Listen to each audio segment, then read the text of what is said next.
વિદ્યાર્થી મિત્રો, હવે આપણે પરમાણ્વીય ક્રમાંક અને દળ ક્રમાંકની માહિતી મેળવવાની છે, જેને આપણે એક્ઝામ્પલમાં એપ્લાય કરીશું. એટલે તમે કહી શકો છો કે એક્ઝામ્પલ માટે આ ટોપિક આઈએમપી છે. તો સૌપ્રથમ પરમાણ્વીય ક્રમાંક Z કોને કહેવો તેને સમજતા પહેલા આપણે કેટલીક બેઝિક માહિતી મેળવીએ, જે તમે જાણો છો પણ ફરી આપણે રિમાઇન્ડ કરવાની છે. પરમાણુનું સમગ્ર દળ, પરમાણુનું સમગ્ર દળ સૂક્ષ્મ દળ ધરાવતા કેન્દ્રમાં કેન્દ્રિત થયેલું હોય છે. તમે અહીંયા વિચારી શકો છો કે કોઈ એક પરમાણુ તમે વિચારવામાં આવે અને તેની આસપાસ કોઈ એક કક્ષા વિચારવામાં આવે, તો હમણાં તમને કીધું હતું તેમ કેન્દ્રમાં છે પ્રોટોન અને ન્યુટ્રોન અને બાહ્યતમ કક્ષામાં ઇલેક્ટ્રોન છે. હવે તમે જો દળ જોયું હોય તો તમને ખ્યાલ આવશે કે ઇલેક્ટ્રોનનું દળ એ પ્રોટોન અને ન્યુટ્રોનની સરખામણીમાં ખૂબ જ ઓછું હતું, એટલે તેને અવગણી નાખવું તો પણ ચાલે. એટલા માટે તેમણે કીધું કે પરમાણુનું સમગ્ર દળ ખૂબ જ સૂક્ષ્મ દળ ધરાવતા કેન્દ્રમાં કેન્દ્રિત થયેલું હોય છે, જેને આપણે સાબિત રૂથોડ-કોંડના પ્રયોગ દ્વારા કરીશું. કેન્દ્રમાં પ્રોટોન અને ન્યુટ્રોન હોય છે, જે આપણે માહિતી મેળવી કે કેન્દ્રમાં શું આવેલું હોય છે, તો પ્રોટોન અને ન્યુટ્રોન. જ્યારે બાહ્યતમ કક્ષામાં ઇલેક્ટ્રોન વર્તુળાકાર પથ પર ગતિ કરતા જોવા મળે છે. તો કેન્દ્રમાં ધન વીજભાર પ્રોટોનને આધારે હોય છે, કારણ કે ન્યુટ્રોન વિદ્યુતીય રીતે તટસ્થ હોય છે. તો કેન્દ્ર પરનો ધન વીજભાર એટલે કે કેન્દ્રની અંદર જે ધન વીજભાર છે એ માત્ર ને માત્ર પ્રોટોનના કારણે છે, કારણ કે ન્યુટ્રોન તો વીજભારની દ્રષ્ટિએ તટસ્થ છે, જે હમણાં તમે શીખ્યા. અને કેન્દ્રનો ધન વીજભાર અને બાહ્યતમ કક્ષાના ઇલેક્ટ્રોનનો ઋણ વીજભાર સમાન હોય છે, માત્ર તેમના ચિહ્નો વિરુદ્ધ હોય છે. આથી કોઈ પણ પરમાણુ વીજભારની દ્રષ્ટિએ તટસ્થ હોય છે. તો ત્યારબાદ પ્રોટોન પરનો વીજભાર એ ઇલેક્ટ્રોનના વીજભાર જેટલો જ છે, પરંતુ વિરુદ્ધ હોય છે, માટે તમે કહી શકો છો કે પરમાણુ વીજભારની દ્રષ્ટિએ તટસ્થ છે. હવે મેઇન વસ્તુ પરમાણ્વીય ક્રમાંક કોને કહેવાય? તો કેન્દ્રમાં રહેલા પ્રોટોનની સંખ્યાને, કેન્દ્રમાં રહેલા પ્રોટોનની સંખ્યાને પરમાણ્વીય ક્રમાંક Z કહે છે. તો ફરીથી એકવાર, પરમાણુનું સમગ્ર દળ ક્યાં રહેલું હોય છે? તો પરમાણુનું સમગ્ર દળ એ પરમાણુના આખા પરમાણુની અંદર તેના કેન્દ્રમાં એટલે સૂક્ષ્મ કેન્દ્રમાં કેન્દ્રિત થયેલું હોય છે. જે કોના કારણે હોય છે? તો પ્રોટોન અને ન્યુટ્રોનના કારણે હોય છે. અને બાહ્યતમ કક્ષામાં ઇલેક્ટ્રોન છે, પણ એનું વજન ખૂબ જ ઓછું હોવાને કારણે પ્રોટોન અને ન્યુટ્રોનની સરખામણીમાં અવગણી શકાય તેટલું હોય છે. માટે પરમાણુના મોટા ભાગનું દળ તેના કેન્દ્રમાં હોય છે, જે પ્રોટોન અને ન્યુટ્રોનના કારણે જોવા મળે છે. હવે આ પરમાણ્વીય ક્રમાંક એ કોના બરાબર હોય છે? તો પ્રોટોનની સંખ્યાને બરાબર. દાખલા તરીકે હાઇડ્રોજનનો પરમાણ્વીય ક્રમાંક 1 હોય, તેમાં પ્રોટોન 1 હોય. હિલિયમનો પરમાણુ ક્રમાંક 2 છે, તેમાં પ્રોટોનની સંખ્યા 2 છે. યુરેનિયમનો પરમાણુ ક્રમાંક 92 છે, તો તેની અંદર પ્રોટોનની સંખ્યા 92 છે. ઝેનોનનો પરમાણુ ક્રમાંક 54 છે, તો તેમાં પ્રોટોનની સંખ્યા 54 છે. તો તમે ટૂંકમાં રજૂ કરી શકો છો કે પરમાણ્વીય ક્રમાંક Z બરાબર પરમાણુના કેન્દ્રમાં રહેલા પ્રોટોનની સંખ્યા, પરમાણુના કેન્દ્રમાં રહેલા પ્રોટોનની સંખ્યા અને તટસ્થ પરમાણુ માટે ઇલેક્ટ્રોનની સંખ્યાને પરમાણ્વીય ક્રમાંક Z કહે છે. કારણ કે જ્યારે તટસ્થ પરમાણુ હોય ત્યારે નથી તેના પર ધન વીજભાર કે નથી તેનામાં ઋણ વીજભાર, એટલે તટસ્થ છે ત્યારે પ્રોટોન અને ઇલેક્ટ્રોનની સંખ્યા એ પરમાણ્વીય ક્રમાંક બરાબર જ જોવા મળે છે. તો તમે એવું કહી શકો છો કે પરમાણુના કેન્દ્રમાં રહેલા પ્રોટોનની સંખ્યાને પરમાણ્વીય ક્રમાંક Z કહે છે. તો ટૂંકમાં રજૂ કર્યું કે Z બરાબર P, અથવા જો પરમાણુ તટસ્થ હોય એટલે કે વીજભારની દ્રષ્ટિએ તટસ્થ હોય તો તેમાં રહેલા ઇલેક્ટ્રોનની સંખ્યા પણ પરમાણ્વીય ક્રમાંક બરાબર જ જોવા મળે છે. તો આ રીતે તમે પરમાણ્વીય ક્રમાંક Z ને સમજાવી શકો છો. અને બીજી ખાસ બાબત યાદ રાખવાની, તમે નાના ધોરણમાં શીખ્યા હશો કે જો બાહ્યતમ કક્ષામાં રહેલા ઇલેક્ટ્રોન કોઈ પરમાણુ દ્વારા ગુમાવવામાં આવે તો વીજભાર ધારણ કરે છે, અને જો બાહ્યતમ કક્ષામાં કોઈ ઇલેક્ટ્રોન બહારથી મેળવવામાં આવે તો તે ઋણ વીજભાર ધારણ કરે છે. આપણે આવું પહેલા ધોરણોમાં શીખેલા છે, અગાઉના ધોરણોમાં, કે Na+ શું રિપ્રેઝન્ટ કરે છે? તો સોડિયમે એક ઇલેક્ટ્રોન ગુમાવ્યો. F- એ શું રિપ્રેઝન્ટ કરે છે? તો ફ્લોરિને ઇલેક્ટ્રોન મેળવ્યો. એટલે વીજભારની દ્રષ્ટિએ તટસ્થ હોય તો પરમાણ્વીય ક્રમાંક અને ઇલેક્ટ્રોનની સંખ્યા સમાન થાય.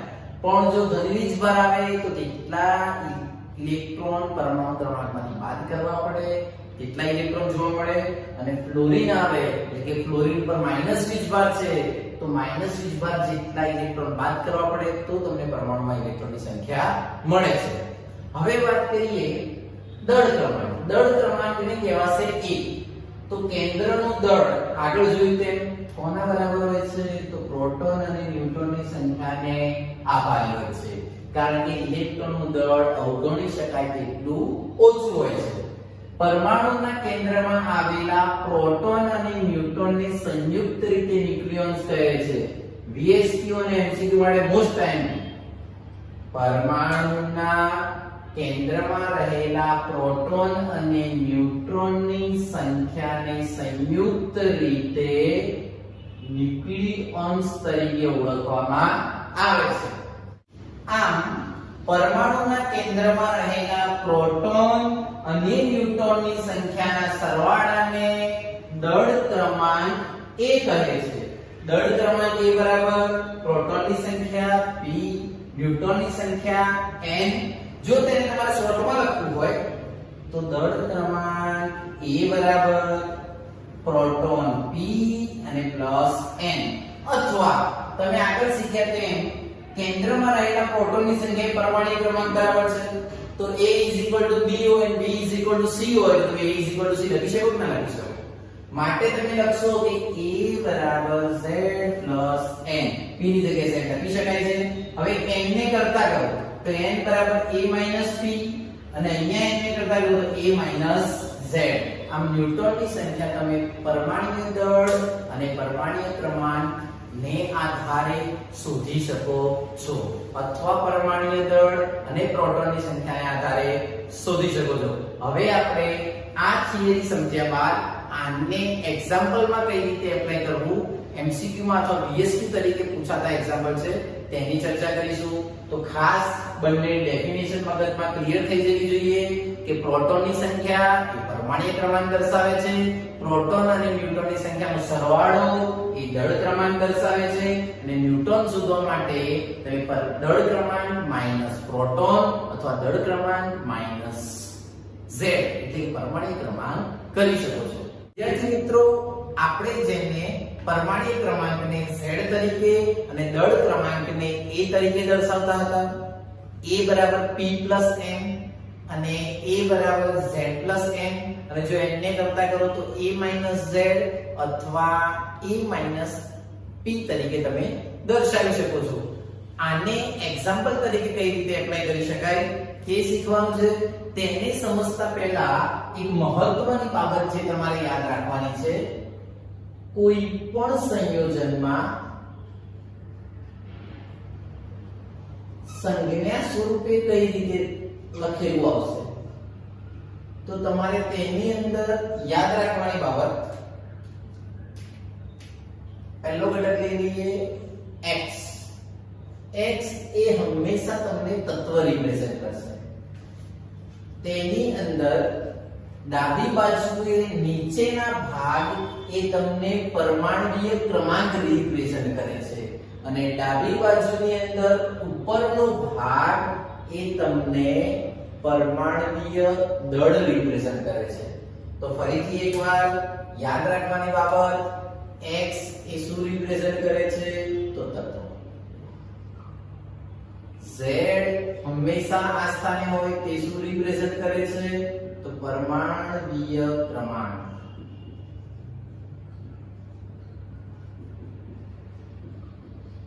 અને એ રિપ્રેઝન્ટ કરે છે દળ ક્રમાંક, જેના વિશેની આપણે હમણાં માહિતી મેળવી હતી. હવે પરીક્ષામાં તમને પ્રશ્ન પૂછાય.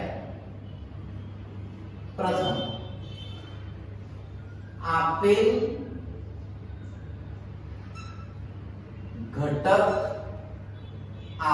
ઘટક માટે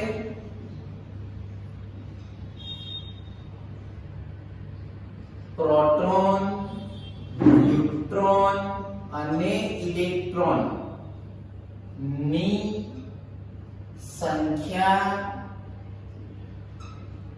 શોધો.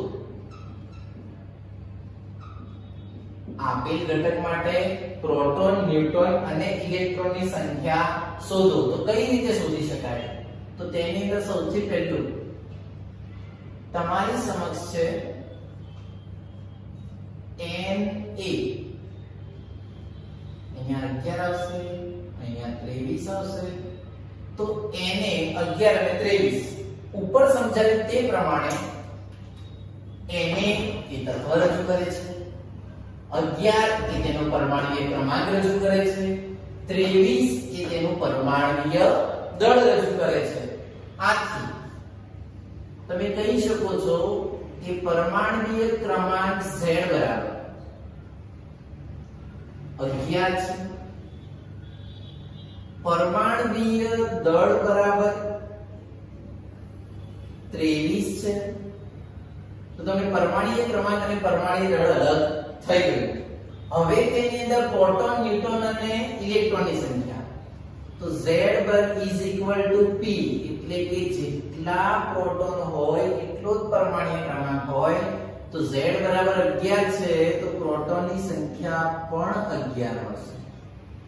આ જ રીતે જો પરમાણુ વીજભારની દ્રષ્ટિએ તટસ્થ હોય, આના પર ધન કે ઋણ વીજભાર તમને જોવા મળતો નથી, માટે Z is equal to E સૂત્રમાં શીખ્યા હતા તે પ્રમાણે. તો તેમાં ઇલેક્ટ્રોનની સંખ્યા પણ 11 થશે. ત્યારબાદ શોધવું છે ન્યુટ્રોન. તો ન્યુટ્રોન બરાબર A - Z, હમણાં સૂત્ર શીખ્યા તે પ્રમાણે. તો કિંમત એપ્લાય કરીએ. ચલો A બરાબર કેટલા છે? તો 23. Z બરાબર કેટલા છે? તો 11. ચલો 23 માંથી 11 બાદ કરતા તમને ન્યુટ્રોનની સંખ્યા મળશે 12. તો તમે કહી શકો છો કે સોડિયમમાં ન્યુટ્રોનની સંખ્યા કેટલી છે? તો 12 છે. તો ફરીથી એકવાર, સોડિયમ એ તત્વ X રિપ્રેઝન્ટ કરે છે, 11 એ તેનો પરમાણ્વીય ક્રમાંક રજૂ કરે છે, A એ તેનું પરમાણ્વીય દળ રજૂ કરે છે, જેની અંદર Z બરાબર 11, A બરાબર 23. તો Z is equal to P, એટલે કે જેટલો પરમાણ્વીય ક્રમાંક એટલા જ પ્રોટોન, તો તેની સંખ્યા 11 થશે. તટસ્થ પરમાણુ માટે જેટલા પરમાણ્વીય ક્રમાંક એટલા જ ઇલેક્ટ્રોન, તો તેની સંખ્યા પણ 11 થશે. અને ન્યુટ્રોન બરાબર A - Z, તો 23 - 11, તો તમને ન્યુટ્રોનની સંખ્યા મળી 12. આ રીતે તમે સંયોજનની અંદર પ્રોટોન, ન્યુટ્રોન અને ઇલેક્ટ્રોનની સંખ્યા શોધી શકો છો. બીજું ઉદાહરણ લઈએ. સપોઝ મેગ્નેશિયમ પરમાણ્વીય ક્રમાંક 12 છે અને પરમાણ્વીય દળ 24 છે. તો આ સંયોજનની અંદર તમને શોધવાનું કે તો ફરીથી પહેલા થાય કે Z અને A. ચલો આ દર્શાવે છે Z, તો Z બરાબર કેટલા આવશે? તો 12. A બરાબર કેટલા આવશે? તો 24. તેના પરથી તમારે પ્રોટોન, ન્યુટ્રોન અને ઇલેક્ટ્રોન શોધવાના છે. તો Z P એટલે કે પ્રોટોનની સંખ્યા 12, પરમાણુ તટસ્થ છે એટલે ઇલેક્ટ્રોનની સંખ્યા પણ 12 થાય અને ન્યુટ્રોનની સંખ્યા થશે A - Z એટલે કે 24 - 12 એટલે ન્યુટ્રોનની સંખ્યા આવશે 12. અને આ રીતે તમે ન્યુટ્રોનની સંખ્યાને ડિફાઇન કરવી હોય તો કરી શકો છો. હવે આગળ વિચારીએ તો આની અંદર એક ટ્વિસ્ટ લઈએ. માની લો કે તમને કોઈ આયન આપ્યું છે S-2, અહીંયા લખ્યા છે 16 અને અહીંયા લખ્યા છે 32. હવે આ સંયોજન માટે પ્રોટોન, ન્યુટ્રોન અને ઇલેક્ટ્રોનની સંખ્યા કઈ રીતે શોધવી તેના વિશે ચર્ચા કરીએ. પરંતુ એ સમજતા પહેલા ફરીથી તમને આ ઇમોશન સમજાવે છે. મને યાદ રાખો, તેની અંદર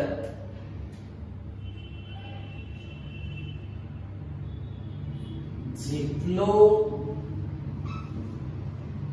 ઋણ વીજભાર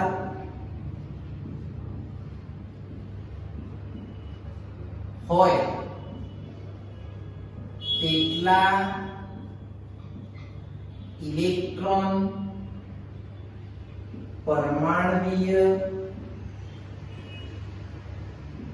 ક્રમાંકમાં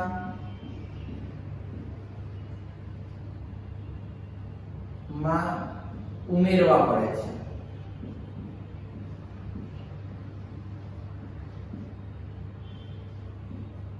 યાદ રાખવાની બાબત છે, જેટલો ઋણ વીજભાર હોય એટલા પરમાણ્વીય ક્રમાંકમાં ઉમેરવા પડે. કેમ આવું કરવું પડ્યું? તો -2 એ શું દર્શાવે છે કે સલ્ફરે 2 ઇલેક્ટ્રોન મેળવ્યા. હવે સલ્ફર માટે જો તટસ્થ હોય તો જેટલો પરમાણ્વીય ક્રમાંક એટલા જ પ્રોટોન અને એટલા જ ઇલેક્ટ્રોન.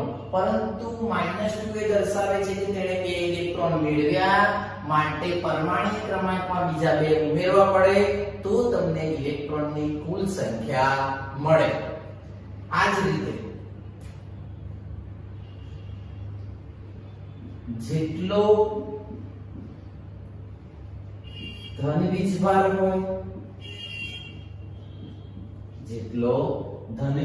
હોય તેટલા ઇલેક્ટ્રોન પરમાણ્વીય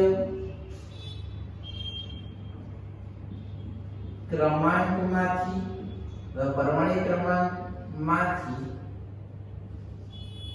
દૂર કરવામાં આવે છે.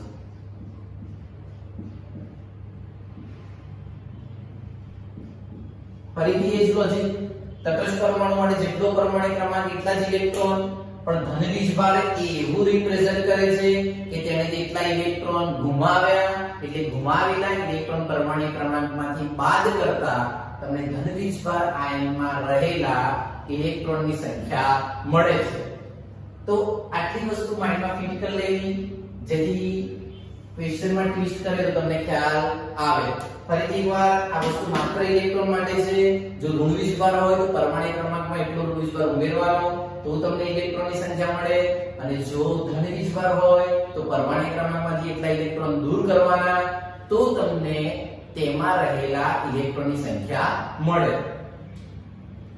આ વસ્તુ માટે વિચારીએ તો સૌથી પહેલા Z બરાબર તો 16, A બરાબર 32. ચલો આપણે જાણીએ છીએ Z P 16, એટલે કે સલ્ફરનો પરમાણ્વીય ક્રમાંક 16 છે, માટે તેમાં પ્રોટોન પણ 16 છે.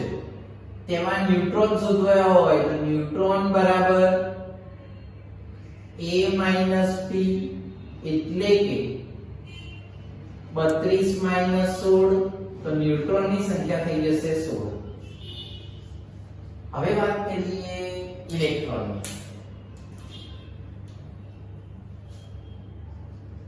તો -2 વીજભાર હોવાથી -2 વીજભાર હોવાથી તેણે 2 ઇલેક્ટ્રોન મેળવ્યા અને જો 2 ઇલેક્ટ્રોન મેળવે તો ઇલેક્ટ્રોનની સંખ્યા 16 તો હતી જ અને એણે 2 મેળવ્યા માટે થશે 18. આ રીતે જો ઋણ વીજભાર હોય તો વીજભાર જેટલા ઇલેક્ટ્રોન ઉમેરી અને તમે ઇલેક્ટ્રોનની કુલ સંખ્યા શોધી શકો છો. બીજું ઉદાહરણ લઈએ.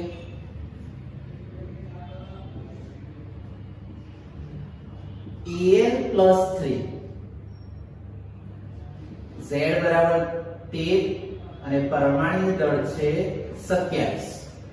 હવે જો તમને આના માટે પ્રોટોન ન્યુટ્રોન અને ઇલેક્ટ્રોનની સંખ્યા પૂછે તો ધન વીજભાર છે એટલે એટલા ઇલેક્ટ્રોન દૂર થશે. તો પહેલા વિચારીએ જો Z = 30 A = 27. બે વસ્તુ આપણે આના પરથી મેળવી લીધી. હવે Z = P એટલે કે Z અને P બરાબર કેટલા આવશે તો 13. N = A - Z એટલે કે 27 - 13 તો ન્યુટ્રોનની સંખ્યા મળશે 14.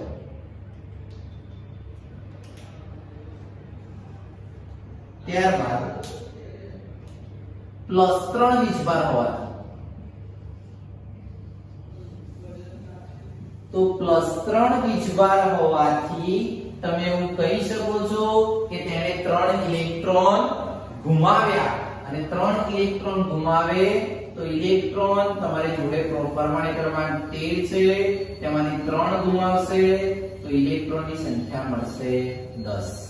આમ વિદ્યાર્થી મિત્રો આ 4 ઉદાહરણ દ્વારા તમે સમજી શક્યા છો કે પ્રોટોન, ન્યુટ્રોન અને ઇલેક્ટ્રોનની સંખ્યા કઈ રીતે શોધી શકાય. હજુ પણ આપણે વધુ ઉદાહરણ. વિદ્યાર્થી મિત્રો આપણે સંજ્ઞા પરથી પ્રોટોન, ન્યુટ્રોન અને ઇલેક્ટ્રોનની સંખ્યા શોધતા શીખ્યા. હવે તેનાથી વિરુદ્ધ જો તમને પ્રોટોન, ન્યુટ્રોન અને ઇલેક્ટ્રોનની સંખ્યા આપી હોય ત્યારે સંજ્ઞા કઈ રીતે શોધી શકાય એ તમને સમજાવે છે. આ NCERT નું ઉદાહરણ છે એટલે કે આપણી ટેક્સ્ટબુક નું ઉદાહરણ છે.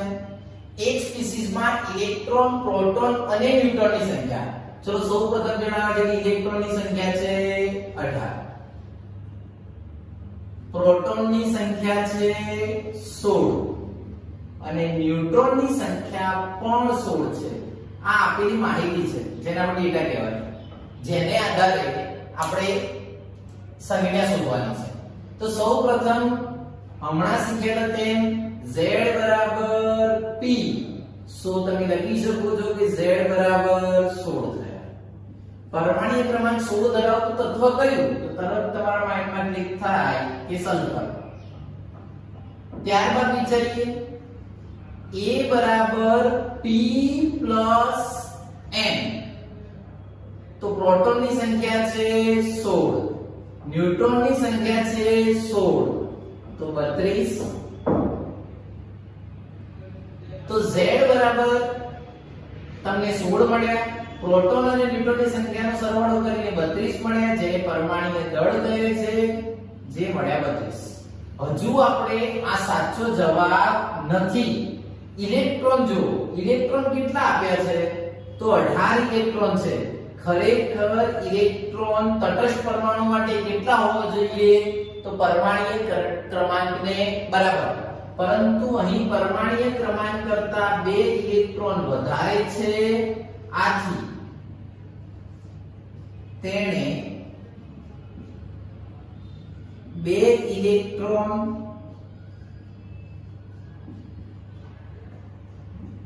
મેળવેલ છે.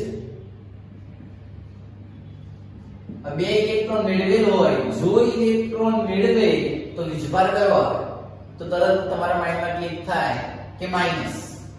આથી આન્સર આવશે S, Z બરાબર 16, પરમાણુય દળ 32 અને 2 ઇલેક્ટ્રોન મેળવ્યા છે માટે અહીંયા આવશે -2. આમ તમે કહી શકો છો કે સલ્ફરનું પરમાણુ દળ 32 છે, પરમાણુ ક્રમાંક 16 છે અને ઇલેક્ટ્રોનની સંખ્યા 18 હતી, માટે -2 વિસ્ભાર આવ્યો. અને આ રીતે તમે સંયોજનને સમજાવી શકો છો. આવા બીજા ઘણા એક્ઝામ્પલ તમને વર્કશીટ સ્વરૂપે મળશે, જેને તમારે પ્રોપર રીતે તૈયાર કરવાના છે અને ગણતરી કરાવી અને હોમવર્કમાં પીડીએફ તરીકે સબમિટ કરાવવાના છે. અને તેની અંદર કેટલાક ટપ પણ હશે જે તમારા ટાસ્ક હશે, અને જે નહીં આવડે તો પછી આપણે તેની પ્રેક્ટિસ કરીશું. અને ન આવડતા ક્વેશ્ચન તમે પ્રશ્નોમાં પણ મને WhatsApp પર મેસેજ કરીને પૂછી શકો છો. Thank you.